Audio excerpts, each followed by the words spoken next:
Hello. Shavua Tov. Shavua Tov. I'm not sure. Am I late or just on time? No, I'm sure you're just on time. I never get it right, but we'll give it a couple more minutes.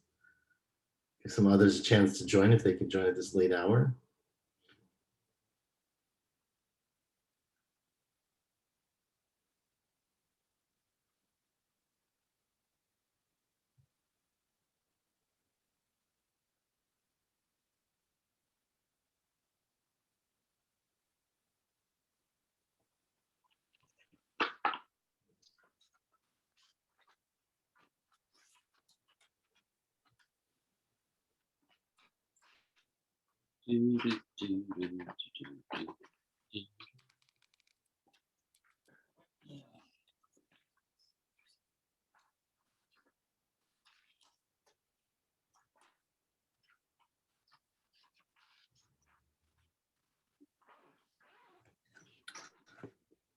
Okay, I think we're going to get started.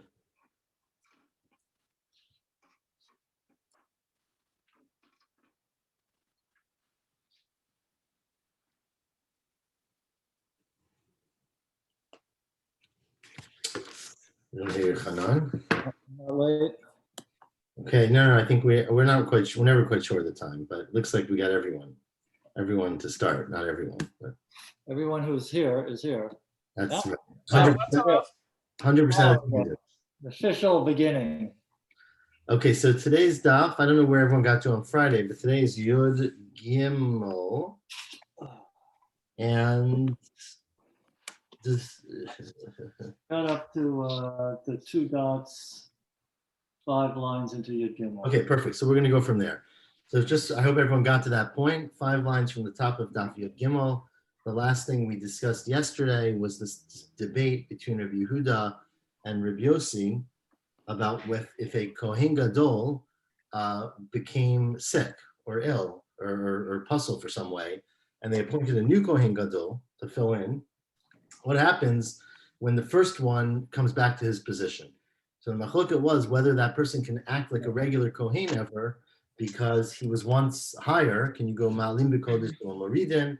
And so that was the halacha yesterday of Rav Yossi, that you can. Today goes to the next thing in the Mishnah. If you recall, the Mishnah, way back in the beginning of the Masechet, they said that they are mitakein, a new Kohen, right? There's a backup Kohen Gadol, just in case the Kohen Gadol becomes pasul. Because if he becomes tamei, which is the main pasul they would have, right? Obviously, if he breaks his leg, it's also a problem, but that's probably uncommon. And if he dies, that's also a problem. But the main thing we worry about is he becomes tamei, right? Tuma was pretty easy to catch. You could get tuma internally if you become a zav or sikari, which is obviously something they were very worried about, as we'll see in the Gemara. Or if you touch something tamei, so someone tamei comes in. So it said we made another kohen, and Rabbi Yehuda said, that's what we're up to today. Rabbi Yehuda said, Af isha acheret matkinalo. They also had prepared another wife, another woman, I guess is what it really means, for him. The Kohen Gadol was supposed to be married, and they says Rabbi Yehuda, they had to have a backup person in case something happened to his wife, in case his wife died. Says the Gemara, Rabbanan Namis. Now, why is this only Rabbi Yehuda?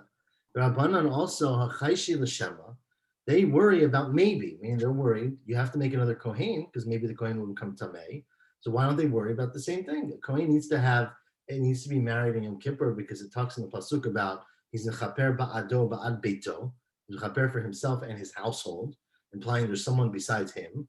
And so, you can't hire children, right? But you can marry and have a new relationship. So why aren't the Chachamim worried about Shema?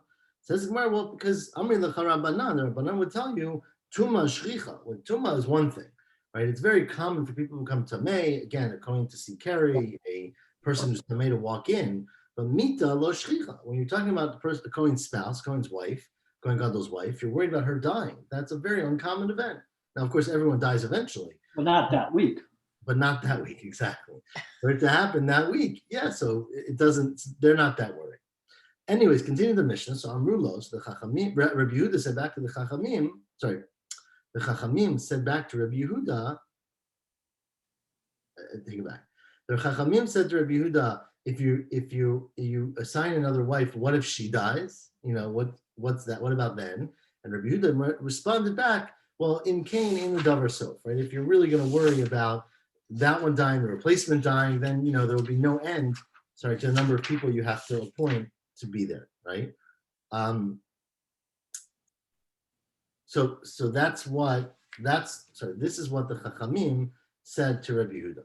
Says the Gemara, "V'shaper kakam Rabbi Yehuda." So that seems like a good thing to say to Rabbi Yehuda. Rabbi Yehuda is saying that you need to appoint another wife, that's not saying appoint, you need to set aside, identify another wife. Why don't you say this is too far-fetched and came in the davar sof? Rabbi Yehuda would say, well, no, I could see that you're concerned when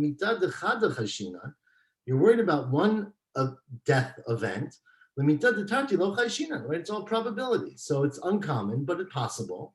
There's whatever percentage of people die in any age group. But to say that's going to happen twice is much less likely. Sure, it could happen twice. But I think if the odds are 1 in 100, 1 in 100 times 1 in 100 is a very small number, right? Not a mathematician. But we're worried about one person dying, but not necessarily two people dying. Rabbanan, and the Rabbanan now says the Gemara, what about the Rabbanan?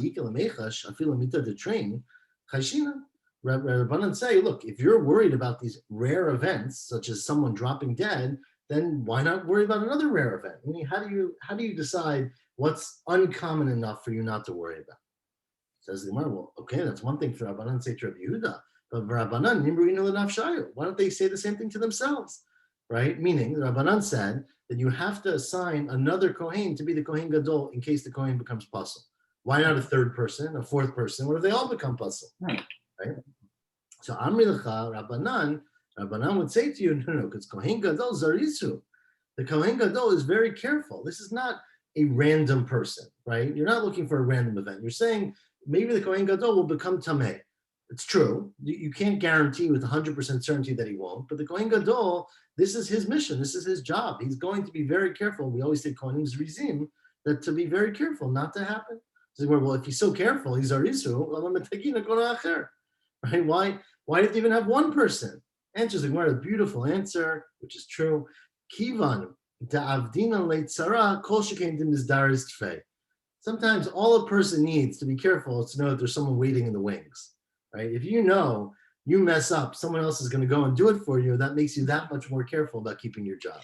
So it's true. We want to encourage, so to speak, the Kohen Gadol to be very careful. And by having, by telling them, oh, and if you're not, someone's waiting for you. Looking over your shoulder or something? Yeah, someone peeking over your shoulder will certainly make it that a person's a little bit more careful. So we wanted one person, but obviously you don't then need to have more people.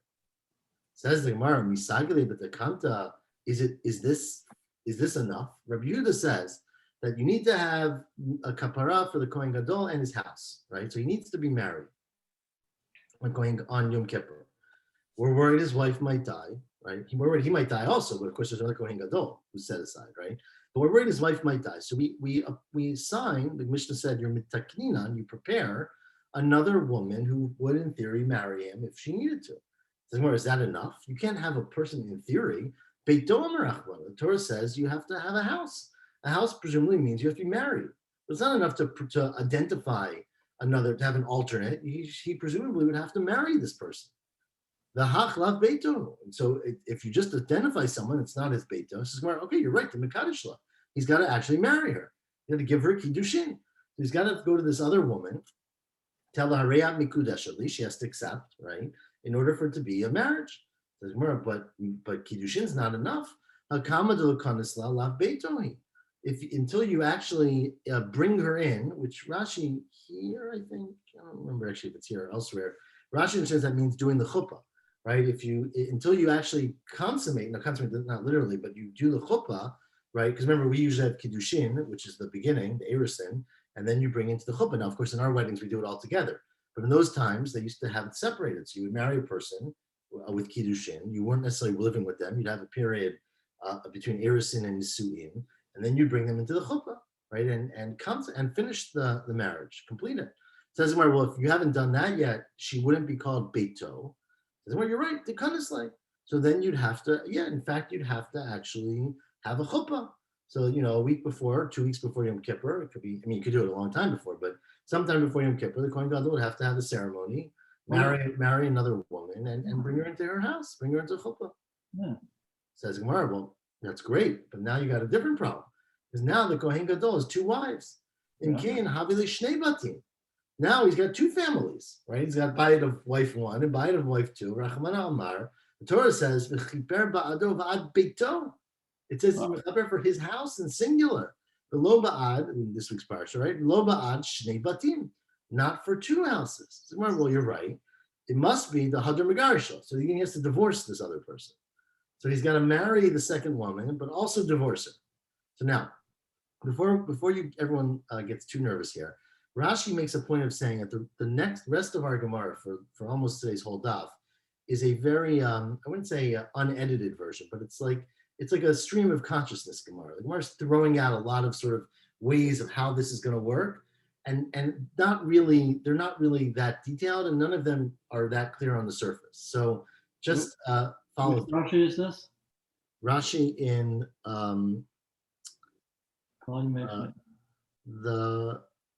the first one on the narrow lines. Amnacha Tamuti. Okay, thank you. I'll read the words. Rashi says, "The whole sugya zot, this whole sugya, ain't tirutzin shaba yecholin la'amod." None of the things we say really can stand on their own. Ki yesh lahem tshuvot rabot. They have, many responses. Eina elokim alamdin otanu. We're just teaching it. We're like speaking it out as we think through how this can possibly work. So it's not a finished Gemara, basically. So you'll see why he says that. But Tosas has a different. Tosas is the same thing, but in more detail. But in any event, what says in Gemara? What does he do? He divorces her. So what are you saying? A Kohen Gadol needs to have a second wife. He needs to have a second person set aside in case his wife dies. So he should marry a second woman. He's got to completely marry her. It's not enough just to have her designated. But then he should divorce her so he doesn't have it. So what do you do? Right? Says Gemara, it doesn't make any sense.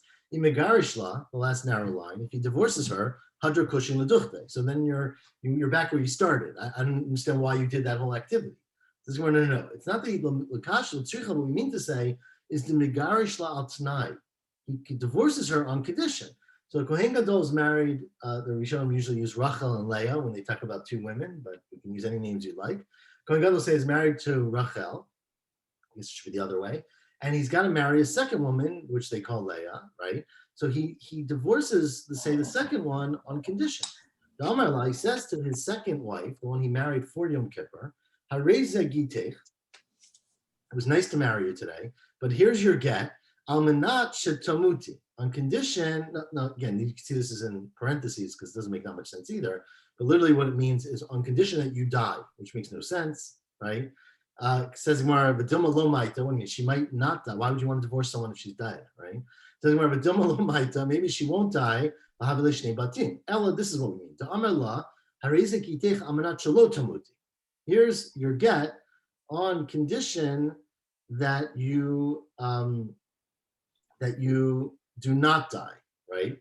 So again, it doesn't really make any sense. Yeah. What does it mean? Amanat shelo tamuti, right? Ilo mita, because if she doesn't die, right, so she stays alive throughout Yom Kippur, which is likely, then megar shelo, then she's divorced, right? So then he's married to the first one. V'maitaha kaima, and she does die, at least he's still married to the other one. So it's more, well, it might be that she doesn't die. But doma hilo meta, maybe the second wife, again, Leah in my case, I'm going to call Leah, but whatever order you want, it will not die. The havi lagita, right? It's a get on condition that you don't die. So then he'll be divorced from her, from before Yom Kippur. Havi lagita the high gita. This get will be a good get, meaning he will no longer on Yom Kippur be married to the second woman, but might to chaverta. But then the first one might die, which is the whole concern of Rabbi Yehuda to begin with, is that anyone might die. And then come le'b'labayit, and then he has no house. So what does it help to marry a second woman and say, I'm marrying you and I'm divorcing you on condition that you don't die, if in the end of the day she doesn't die, he'll be divorced and the first one might die and then he has no wife.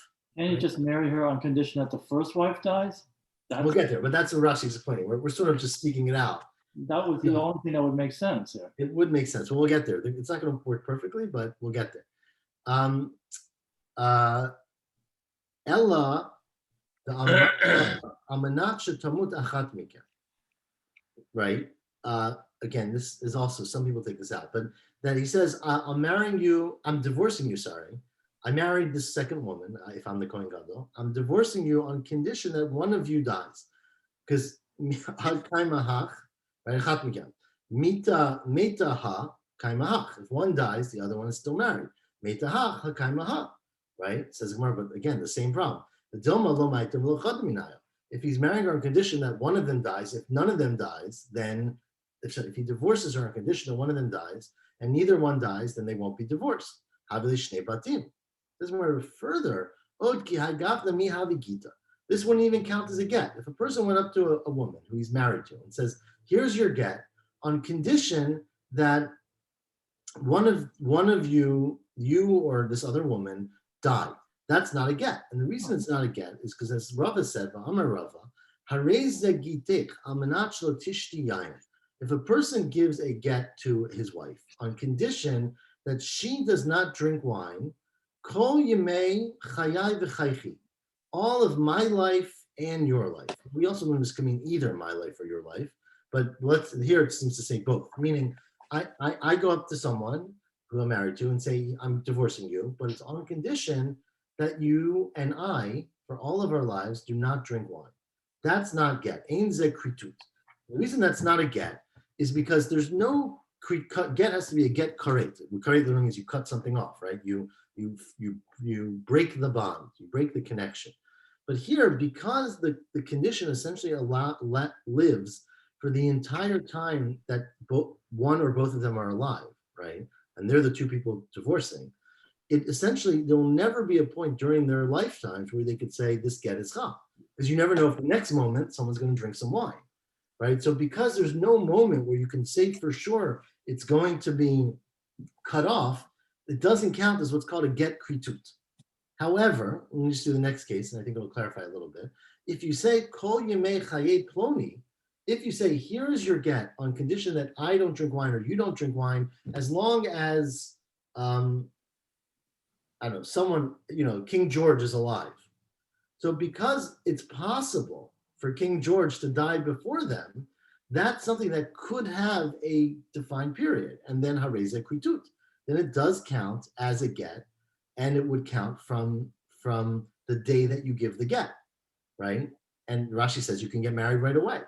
I'm sorry, not right away. You can get married after that person dies. You couldn't get married right away because you never know if the get will be batel if someone drinks wine before King George dies, right? But once King George dies, you can then get married because you know that the get limma freya worked from the time it was given.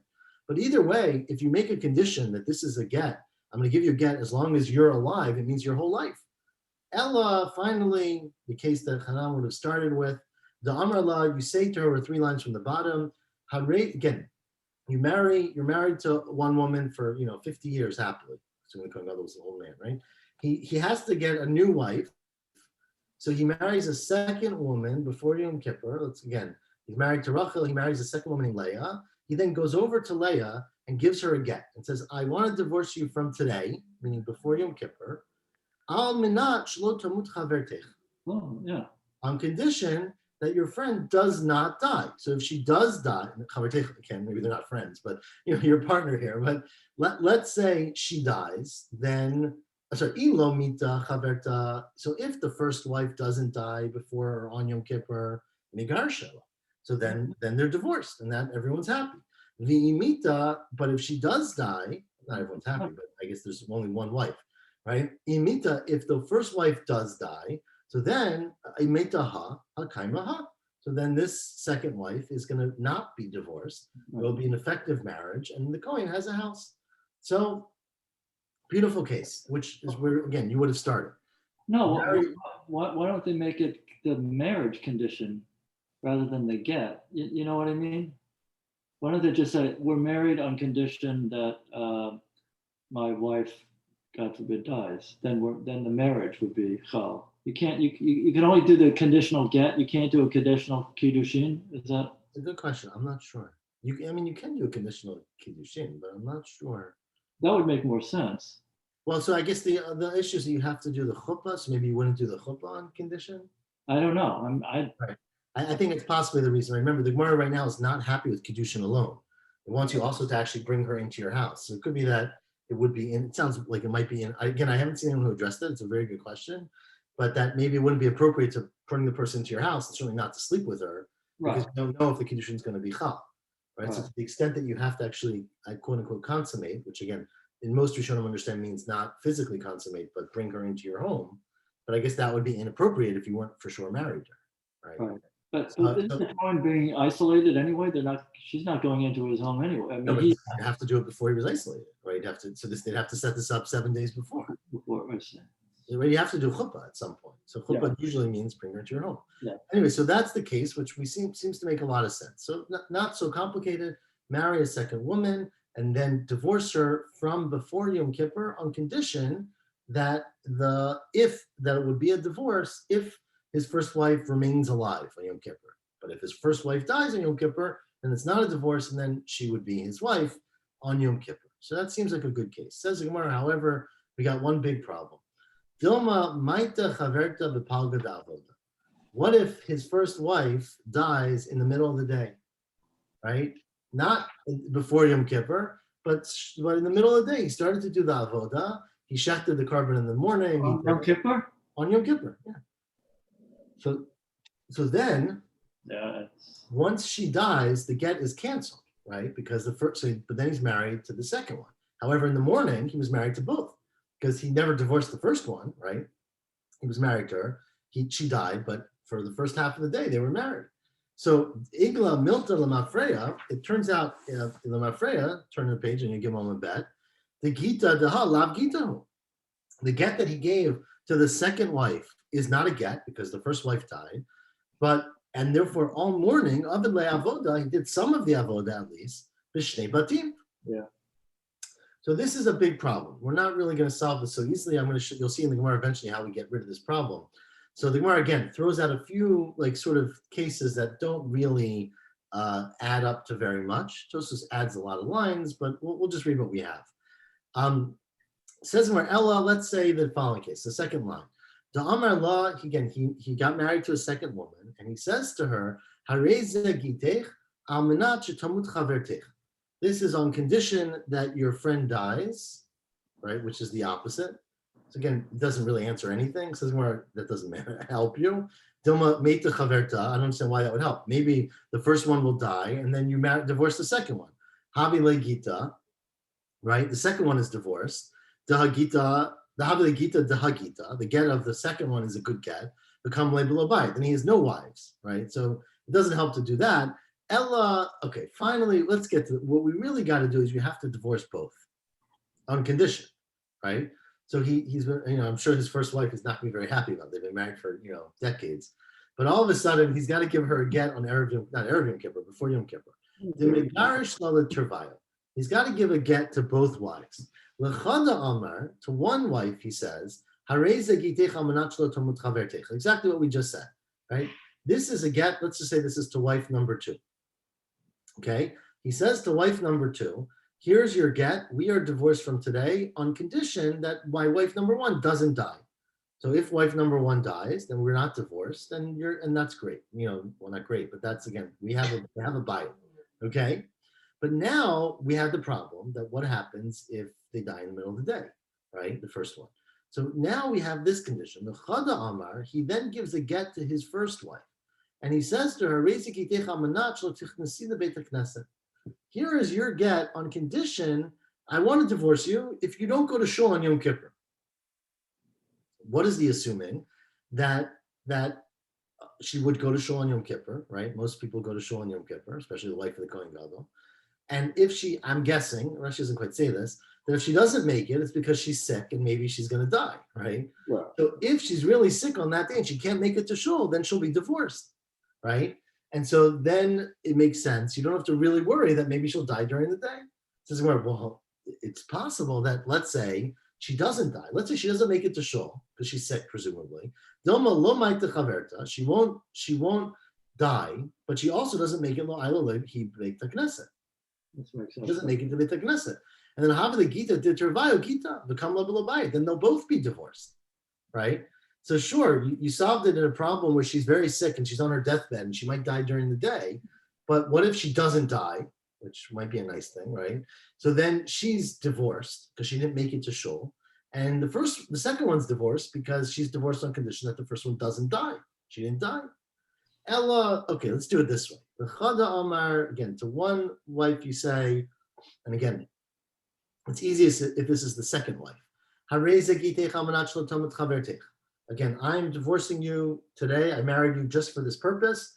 We're married and I'm divorcing you on condition that the other one doesn't die. So that again, if my first wife dies, we are not divorced and we're officially married. But if the first one doesn't die, right, then we are divorced. So that seems like a straightforward case. But what do you say to the second one?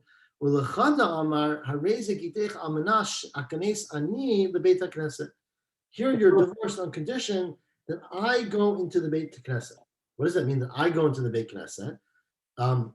Here, the benefit is that the Kohen has all the power, right? Because he can make this get happen. It's basically a conditional get. If I step into the Beit Knesset, then you're divorced. So let's go through it. If the first wife dies, Hakaimahai, right? Then he's married to the second one. He remains married to the second one. The get is canceled.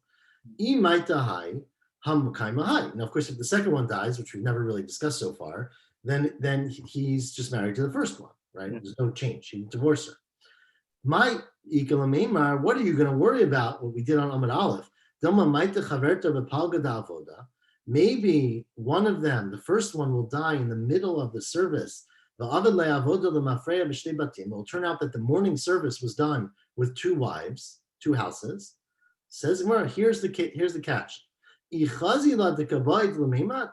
he sees that she's going to die, meaning, again, very morbid, they'd have messengers saying, your wife is very sick. We think she's breathing her last breath. Then he has a way to divorce her on the spot.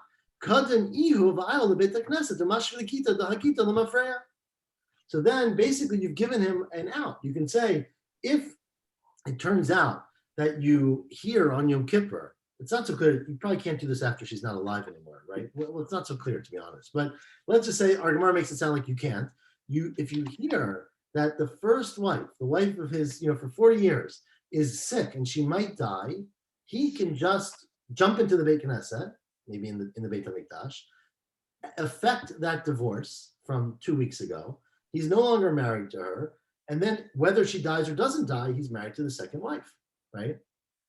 And he solves all the issues. If she doesn't die, then he's married. And if she does, she's still married. So you've really solved all the issues. Not really. Well, you have, but I mean, the Yom Kippur service was very complicated for the Kohen Gadol, and now he has to think about about his wife, and she, you know what I mean. He's supposed to be concentrating on if he screws up the Yom Kippur service, the whole thing is messed up, So I agree with you 100%, but I think this Gemara is clearly not it doesn't seem that practical. I can't imagine. I hope that this was something that he was doing a lot, jumping in and out. Yeah, but he could die if he screws it up and stuff like that. True, fair enough. That's why he was so stressed out. Ask the Gemara, second to last narrow line. Matri for Ravasi, the of Avira. Asked Ravasi in some sort of Avira. I don't understand. You just made it sound like you can't consider it a bayit if he has two houses, right? You said it says Ba'ad Beito. Yeah. Why can't he be married to two people? Beito could include his families, right? You solve the whole problem. Yeah. I don't get it. A person dies, right? And let's say he's married to two women, and he doesn't have any children. So his brother has to do yibum, right, on one of them. We learned in the second Yevamot, we'll get back to it soon, that he does only to one of them, but there's a mitzvah of yibum. Why? He doesn't have one. It's like hakim shem beit achiv, right? Now it's beitot. There's many houses. Clearly, you still do yibum when a person has two wives. Well, that's different because yivimto riba. There's an extra pasuk that says yivimto. Ask the Gemara, well, matkif la ravina on the first wide line, v'temer of sharbia. I don't get it. You're telling me that just marrying her is not enough, but because you have to come into his house to be considered beitot, right? Because you have to be mechaneser. Elmiata arusalo ditabim. The same question. So if a person only does irisin, meaning only the engagement, the kiddushin part, and he dies, his wife doesn't have to yibum. It's not true. Well, that's another pasuk. Hachutza l'rabota tarusa, and it says hachutza t'rabota surah. So arusa. So really, Gemara is concluding that in fact you do have to worry about this, and so that's where we end this sugya. So presumably the Kohen Gadol has to make this second marriage. They had a ceremony. He then has to divorce that woman. She then, of course, is a grusha, and he couldn't marry her the next year, right? Because she's divorced. So you can imagine. Oh my God. Yeah, you can imagine. This is not a good thing for her. For her, no. Right. So. Oh, because a regular person, you can remarry your wife. I mean, it doesn't. You divorce. Well, if you get married in between, but yeah. She would get her get though, right? She'd get paid. Her ksuba. Her ketubah, right? Yeah, I guess so. I guess it's pretty lucrative. She could make some money on the deal. Okay. I guess he would find someone. Anyways, it sounds very unpleasant, but it is what our Gemara is saying.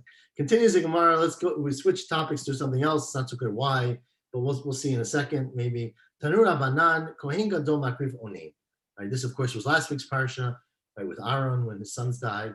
So, although usually in Onein, a person whose a family member died in that day, a close family member, cannot do avodah in the Beit Hamikdash, and we discussed this in the Sechet Shabbat and elsewhere. We learned it from Truma, right? Remember, you can't eat Truma when you're in Onein. The pasuk says, we made a kal v'chomer to kudshim. You can't eat kudshim. We learned you're not supposed to do avodah when you're in Onein. So, but a Kohen Gadol does, but in ochel, but he can't eat it. So if he does avodah, he cannot eat, not because it's tummy, because you're not allowed to eat kudshim when you're in Onein. Rabbi Yehuda says, no, kol hayom. He can do it all day. He does it all day. What does it mean all day? To my kol hayom. Amar Rav, it means he should do the avodah all day. If someone died in a Kohen Gadol's family, he should be brought to do the avodah. Rashi says because we want to distract him from his mourning. So we in fact should encourage him to do avodah. Since he's allowed to, you should bring him in and sort of make him do it. On Yom Kippur? You're talking about on Yom Kippur? Not only Yom Kippur, anytime. We're going to see. The reason we're bringing this, of course, is because this has to do with the fact is what if his wife dies on Yom Kippur, which we've just been discussing. Right. How does he continue, right? So we'll get to that because we're talking about wives and dying. But before we get there, right, this is any day of the week, right? Kohen Gadol's brother, let's say, dies. Says the Tanakama that he's allowed to do avodah. He can't eat it. Says Rabbi Yehuda, no, he should do the avodah. Not he has to, but you should encourage him to do it because we want him to get distracted. Amar le Abaya, says Abaya, 1 second. It can't be the case. Hashal Rabbi Yehuda afuki mafkina, and Rabbi Yehuda says that you kick him out. What did Rabbi Yehuda say? You kick him out if he's an onaim? Take him out. The Tanya says the Braita, Haya omed umakriv al gabe mizbeach. Let's say a person is standing and bringing a karban on the mizbeach, which is mid-action. V'shama shemet lomet, and God forbid they hear his brother died, or his wife, or his sister, whatever, close relation died. Says the Braita, miniach avodotav v'yotzei. They should leave their avoda and they should go out, divrei Rabbi Yehuda, which we're going to see is a contradiction, right? Now, Rashi understands that this Braita is referring to a Kohen Hedyot, because we just told you the Kohen Gadol is makriv when they're an onim, right? So it shouldn't be true about a Kohen Gadol. It should be only true about a Kohen Hedyot. And we're saying it about a Kohen Hedyot, who even though they're in the middle of the avoda, you tell them to stop because they're an onim. And Rabbi Yossi says, I'm just reading the last line, Yigmar, you should finish it. Okay, that's the end of the Braita. Tosfos does not like that because he says it doesn't make that much sense in context to switch from a Kohen Gadol to Kohen Hedyot. And Tosfos says that this Braita is even talking about a Kohen Gadol. And although we just said, and everyone who learns the Chumash knows, that a Kohen Gadol is allowed to do avodah when they're an onim, right? Like Aaron HaKohen when his sons died in last week's parsha. However, 2 weeks ago, I guess now. However, there's a gezerah that we don't want him to do it, midrabanan. Even though he's allowed to, we don't want him to do it. And why don't we want him to do it? Because we're afraid he's going to eat the carbon, right? And since he's not allowed to eat the oni, he can only do it. Even though he's allowed to, we tell him to stop. So that's how Tosfot understands this Braita. It's talking about a Kohen Gadol, and we tell him to stop. Either way, whether it's Rashi's pshat of a Kohen Hedyot or Tosfos of a Kohen Gadol, here says the Gemara in the last line that Rabbi Yehuda is saying he's in the middle of avodah, you stop him from doing it.